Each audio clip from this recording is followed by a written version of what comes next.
نحمده ونصلي على رسوله الكريم اما بعد فقد قال الله تبارك وتعالى كما ورد في سورة الحجرات اعوذ بالله من الشيطان الرجيم بسم الله الرحمن الرحيم انما المؤمنون الذين آمنوا بالله ورسوله ثم لم يرتابوا وجاهدوا بأموالهم وأنفسهم في سبيل الله أولئك هم الصادقون. وقال تبارك وتعالى كما ورد في سورة الصف يا أيها الذين آمنوا هل أدلكم على تجارة تنجيكم من عذاب أليم تؤمنون بالله ورسوله وتجاهدون في سبيل الله بأموالكم وأنفسكم ذلكم خير لكم إن كنتم تعلمون. وقال عز وجل كما ورد في سورة الحج وجاهدوا في الله حق جهاده هو اجتباكم وما جعل عليكم في الدين من حرج ملة أبيكم إبراهيم هو سماكم المسلمين من قبل وفي هذا ليكون الرسول شهيدا عليكم وتكونوا شهداء على الناس صدق الله العظيم. رب اشرح لي صدري ويسر لي أمري واحلل عقدة من لساني يفقهوا قولي. اللهم ربنا الہمنا رشدنا واعذنا من شرور انفسنا. اللهم ارنا الحق حقا وارزقنا اتباعه وارنا الباطل باطلا وارزقنا اجتنابه. اللهم وفقنا ان نجاهد في سبيلك باموالنا وانفسنا.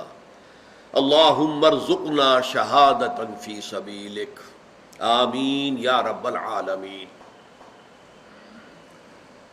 آج مجھے جہاد فی سبیل اللہ کی حقیقت اور اس کے مدارج و مراحل اور اس کے ضمن میں جو مغالطے پیدا کیے ہیں دشمنان اسلام نے، جو کنفیوژن پیدا کیا ہے، اور نہ صرف دشمنان اسلام نے بلکہ خود مسلمانوں نے اس ضمن میں جو انہیں غلط فہمیاں لاحق ہوئی ہیں، آج ان موضوعات پر گفتگو کرنی ہے. ذرا نوٹ کر لیجئے، مطالعہ قرآن حکیم کے جس منتخب نصاب کا ہم سلسلے وار مطالعہ کر رہے ہیں ان مجالس میں، اس میں سب سے پہلے لفظ جہاد آیا تھا تیسرے درس کے ضمن میں، جو سورہ لقمان کے دوسرے رکوع پر مشتمل تھا. اس درس میں سب سے پہلے حضرت لقمان کا تعارف کرایا گیا کہ وہ ایک حکیم انسان تھے، دانا انسان تھے. پھر یہ کہ ان کی جو اپنے بچے کو جو وصیتیں تھیں، ان میں سب سے پہلی وصیت یہ تھی کہ یا بنی لا تشرک باللہ. لیکن اس کے بعد پھر بیان کیا گیا کہ اللہ تعالیٰ نے والدین کے بھی بہت سے حقوق مقرر کیے ہیں. وَوَصَّيْنَا الْإِنسَانَ بِوَالِدَيْهِ، خصوصاً والدہ کا تذکرہ کیا گیا، اور پھر فرمایا گیا کہ والدین کی عزت، ان کا اکرام، ان کی خدمت اپنی جگہ ہے، لیکن اگر والدین تم پر دباؤ ڈالیں، تمہیں مجبور کریں، تم سے جھگڑیں کہ تم میرے ساتھ شرک کرو، تو ان کی بات ہرگز مت ماننا. وہاں یہ لفظ آیا ہے وَإِن جَاهَدَاكَ عَلَىٰ أَن تُشْرِكَ بِي مَا لَيْسَ لَكَ بِهِ عِلْمٌ فَلَا تُطِعْهُمَا. یہاں لفظ جہاد کس معنی میں آیا؟ دباؤ ڈالنا، پریشرائز کرنا، مجبور کرنا، کسی سے لڑنا جھگڑنا کسی خاص مقصد کے لیے. تو لفظ جہاد پہلی مرتبہ ہمارے اس منتخب نصاب میں اس درس میں آیا. اس کے بعد ہم نے دیکھا سورہ حجرات کے آخری حصے میں اہم ترین بحث کہ ایک ہوتا ہے مسلم، ایک ہے مومن، ان میں زمین و آسمان کا فرق ہے. قالت الاعراب آمنا قل لم تؤمنوا ولكن قولوا اسلمنا ولما يدخل الايمان في قلوبكم. اے نبی، یہ بدو لوگ اعرابی یہ دعویٰ کر رہے ہیں کہ ہم ایمان لے آئے، آپ ان سے کہہ دیجئے کہ تم ایمان ہرگز نہیں لائے ہو. ہاں یہ کہہ سکتے ہو کہ ہم مسلمان ہو گئے، اور ابھی تک ایمان تمہارے دلوں میں داخل نہیں ہوا. یعنی ایمان اور ہے، اسلام اور ہے. اب اگر تم جاننا چاہتے ہو کہ ایمان کیا ہے تو سن لو. انما المؤمنون الذین آمنوا باللہ ورسولہ ثم لم یرتابوا وجاہدوا باموالہم وانفسہم فی سبیل اللہ. مومن تو بس وہ ہیں جو ایمان لائے اللہ پر، اس کے رسول پر، پھر شک میں ہرگز نہیں پڑے. یہ ایمان یقین کی کیفیت اختیار کر گیا اور انہوں نے جہاد کیا اللہ کی راہ میں، اور اس جہاد میں اپنی جانیں بھی کھپائیں، بال بھی کھپائے. یہ لوگ ہیں جو حقیقت میں سچے ہیں اگر وہ دعویٰ ایمان کریں. یہ مومن ہیں. اب یہ اہم ترین آیات میں سے ہے. میں اس وقت عرض کر چکا ہوں کہ عام طور پر قرآن مجید میں اسلام اور ایمان، مسلم اور مومن، یہ مترادفات کے طور پر آتے ہیں. زیادہ ہم یہ کہہ سکتے ہیں کہ اسلام کا تعلق انسان کے ظاہر سے ہے، ایمان کا تعلق اس کے قلب سے ہے. لیکن یہ کہ بہرحال تصویر کے دونوں رخ ہے، ایک اسلام ایک ایمان، تصویر ایک ہی ہے. لیکن یہاں فرق کر دیا گیا، اسلام اور ہے، ایمان اور ہے. اور میں تفصیل سے بتا چکا ہوں کہ حدیث مبارکہ میں چاہے وہ حدیث جبرائیل ہو اور چاہے حضرت عبداللہ ابن عمر رضی اللہ تعالی عنہما کی جو متفق علیہ روایت ہے کہ اسلام کیا ہے. بنی الاسلام علی خمس، اسلام کے ارکان 5 ہیں. شہادت اللہ الہ الا اللہ وان محمد رسول اللہ صلی اللہ علیہ وسلم، وإقام الصلاۃ وإیتاء الزکوٰۃ وصوم رمضان وحج البیت من استطاع الیہ سبیلا. یہ 5 ارکان اسلام. لیکن ایمان اس سے کچھ مختلف ہے. ان 5 ارکان میں جہاد کا لفظ نہیں ہے. بعض لوگوں نے جنہوں نے یہ محسوس کیا کہ جہاد کی اہمیت کی وجہ سے اس کو بھی پوری طریقے سے بیان میں نہیں آئے گی، اگر اس کو ارکان اسلام میں شامل نہ کیا جائے تو اسے ارکان میں شامل کرنے کی کوشش کی ہے. یہ کوشش غلط ہے. محمد الرسول اللہ صلی اللہ علیہ وسلم نے معین کر دیا ارکان اسلام 5 ہی ہیں: کلمہ شہادت، نماز، روزہ، حج، زکوٰۃ. البتہ یہ کہ ایمان جو ہے اس کے ضمن میں 2 چیزیں مزید شامل ہوں گی تب وہ ایمان ہوگا. وہ 2 چیزیں ہیں جو سورہ حجرات کی اس آیت نمبر 15 میں آئی ہے. ایک تو شہادت، جو زبان سے ہم کہہ رہے ہیں ہم نے اللہ کو مانا، رسول کو مانا، اس پر یقین ہو جائے. اور نمبر 2 ادھر جہاد فی سبیل اللہ. تو 5 میں 2 کا اضافہ ہوگا تب ایمان کی تکمیل ہوگی. اس سے محسوس ہوا کہ ایمان، جہاد فی سبیل اللہ جو ہے وہ تو ہمارے ایمان کا جزو لازم ہے. اس کے بغیر ایمان کا کوئی سوال نہیں. پھر میں نے آپ کو سنائی ہے سورہ صف کی آیات. وہ تو ابھی ہمیں مطالعہ کرنی ہے، ہمارا درس آگے آئے گا. لیکن نوٹ کر لیجئے کہ ایک سوال کیا گیا، اہل ایمان کیا تم چاہتے ہو کہ تمہیں وہ کاروبار بتایا جائے جو تمہیں دردناک عذاب سے چھٹکارا دلا دے؟ جہنم سے بچنا چاہتے ہو؟ اگر چاہتے ہو تو ایک کاروبار کرنا پڑے گا. وہ کاروبار کیا ہے؟ تؤمنون باللہ ورسولہ، ایمان پختہ رکھو اللہ پر، اس کے رسول پر. وتجاہدون فی سبیل اللہ باموالکم وانفسکم، اور جہاد کرو اللہ کی راہ میں اپنی جانوں کے ساتھ، اپنے مالوں کے ساتھ. یہ ہے وہ تجارت. معلوم ہوا اگر یہ نہیں کرتے تو پھر عذاب جہنم سے نجات پانے کی امید موہوم ہے. یہ تمہارا اپنا من گھڑت عقیدہ ہے، اپنا خیال ہے. جہنم سے نجات کے لیے لازم ہے ایمان حقیقی، یقین والا، اور نمبر 2 جہاد فی سبیل اللہ. آخری درجے میں جو ہمارا پچھلا درس تھا اس کے اندر آپ نے دیکھا کہ وہاں سورہ حج کے آخری آیت میں فرمایا جاہدوا فی اللہ حق جہادہ، اللہ کے لیے جہاد کرو جتنا کہ اس کے لیے جہاد کا حق ہے. یہاں اس کا کوانٹیٹیٹو ایلیمنٹ سامنے آیا ہے. یعنی یہ نہیں کہ جیسے ہمارے محاورے میں کہتے ہیں انگلی کٹا کے شہیدوں میں نام لکھوا لیا، یہ نہیں. جیسا کہ حق ہے. تم ذرا غور کرو کہ اللہ کا حق تم پر کتنا ہے. تمہارا وجود، تمہاری ہستی، اس کی بقا، تمہاری ضروریات، تمہارا رزق کہاں سے آ رہا ہے؟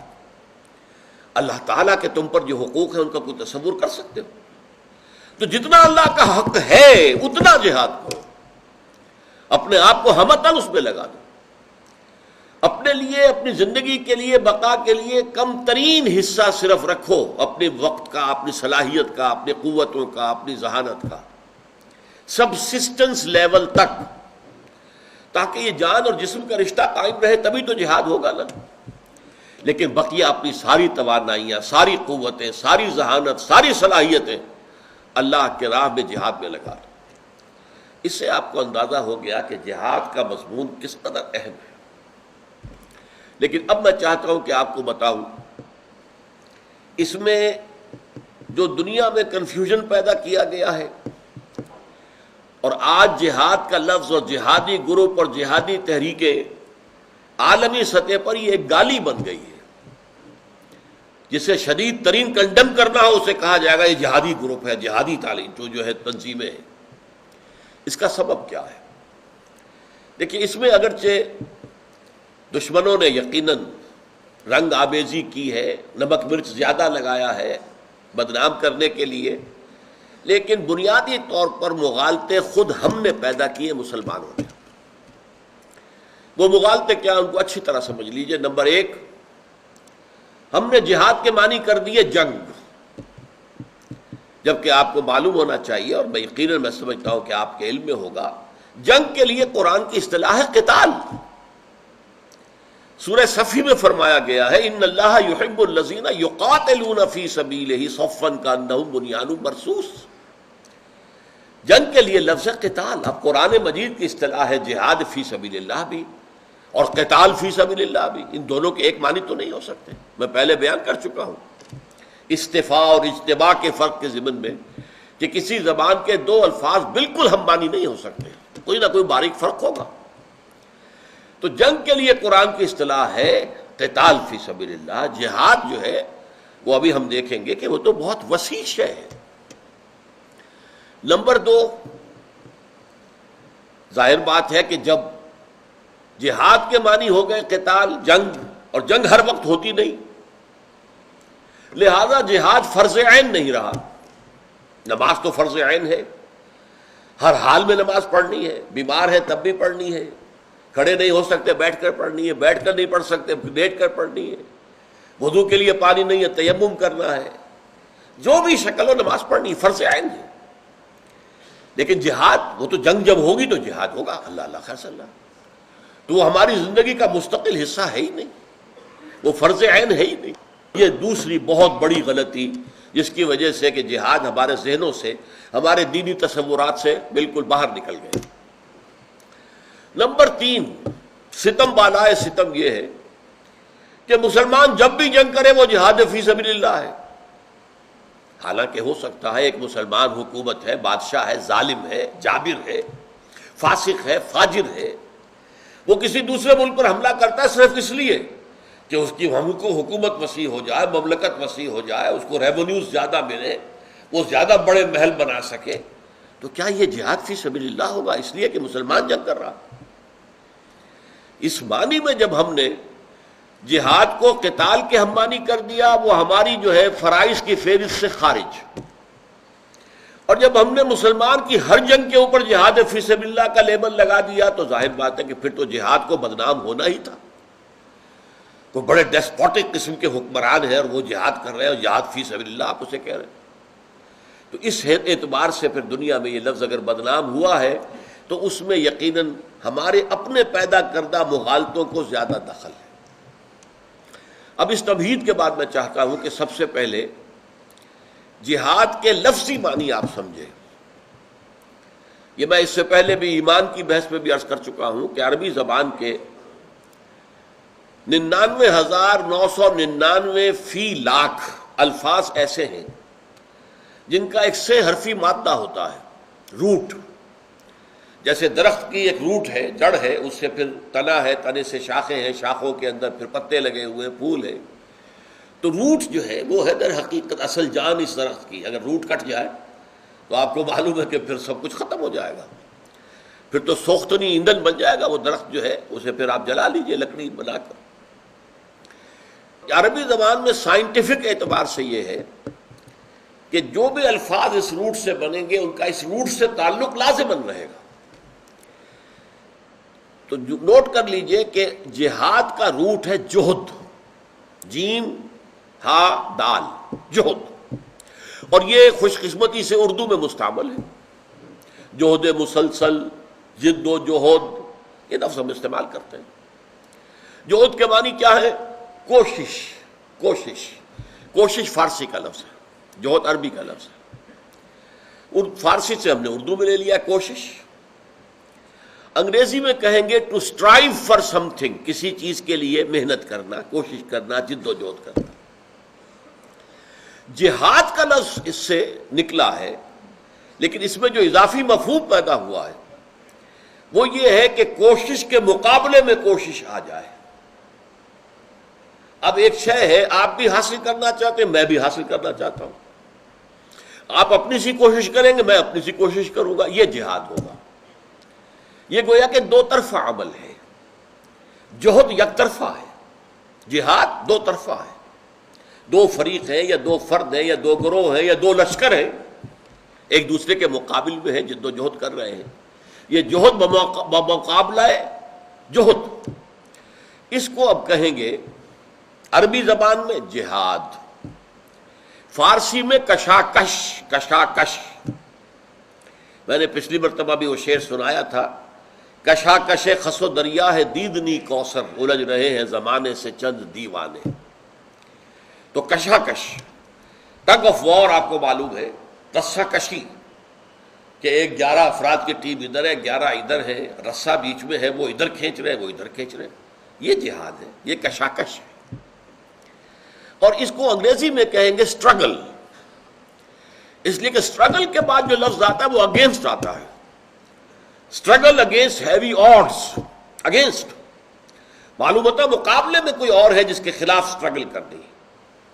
تو جہد، کوشش، ٹو اسٹرائیو، یہ یک طرفہ عمل ہے۔ جہاد، کشاکش اینڈ ٹو اسٹرگل، یہ دو طرفہ عمل ہے۔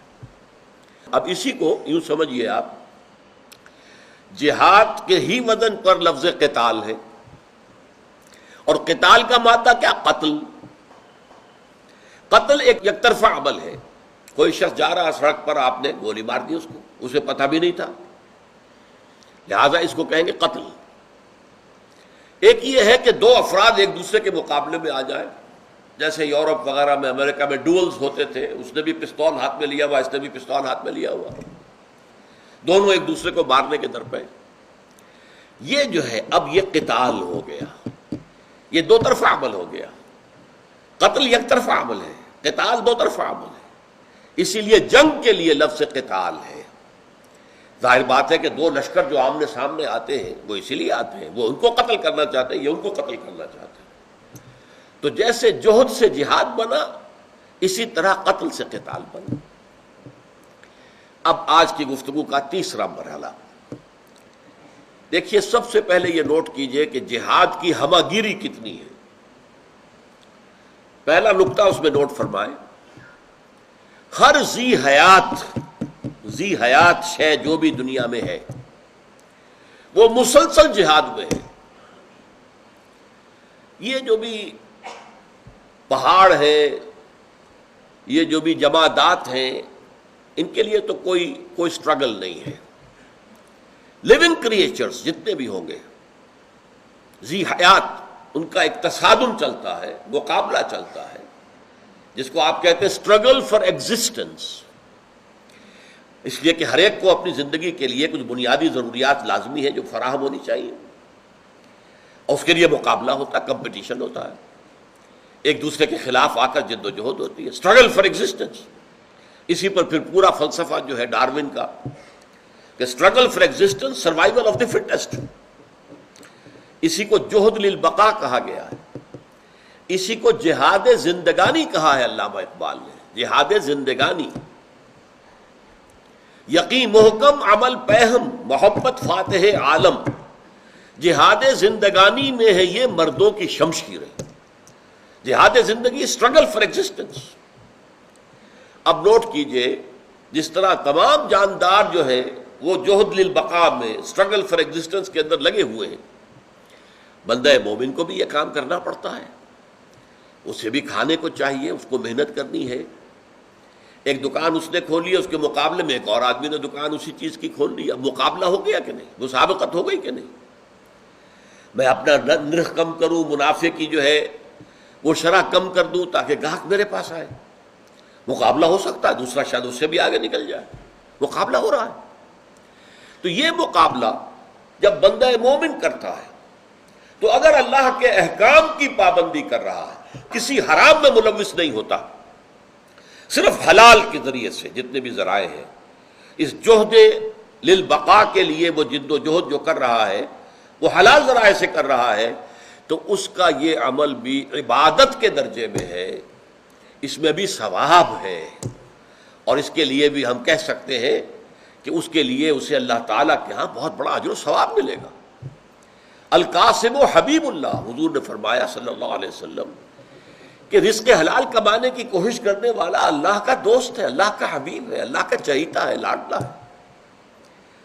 یہاں بھی فرمایا التاجر الصدوق الامین مع النبیین والصدیقین والشہداء، وہ تاجر جو سچا ہے، امانت دار ہے، جھوٹ نہیں بولتا، جو شے بیچ رہا ہے اس میں اگر کوئی نقص ہے تو واضح کر دیتا ہے کہ بھائی اس میں یہ خرابی ہے، یہ دیکھ لو، اور جو کوئی جھوٹ نہیں بولتا، دھوکہ نہیں دے رہا، اس کا رتبہ جو ہے وہ انبیاء اور صدیقین اور شہداء کے برابر ہو جائے گا۔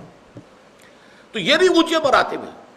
یہ جہد للبقاء کے درجے پر بھی اگر انسان لگا ہوا ہے، لیکن حلال کے ذریعے سے، حرام سے نہیں۔ اب اس سے ذرا اوپر آئیے، انسان جو ہے ذی حیات جتنے بھی موجودات ہیں ان میں سب سے زیادہ باشعور اور شعور ذات رکھنے والی ہستی جو ہے وہ انسان ہے۔ انسانی سطح پر آ کر ایک اور جہاد ہے جو انسانوں کو کرنا پڑتا ہے، اپنے حقوق حاصل کرنے کے لیے جہاد۔ کسی قوم نے آ کر زبردستی آپ کے اوپر حکومت اپنی جما لی ہے تو اس سے آزادی حاصل کرنے کے لیے جہاد۔ اگر کوئی طبقاتی کشمکش ہے، ایک طبقہ جو ہے وہ چھا گیا ہے پورے ملک کے اوپر، اس طبقے کے استبداد سے نجات پانے کے لیے جہاد۔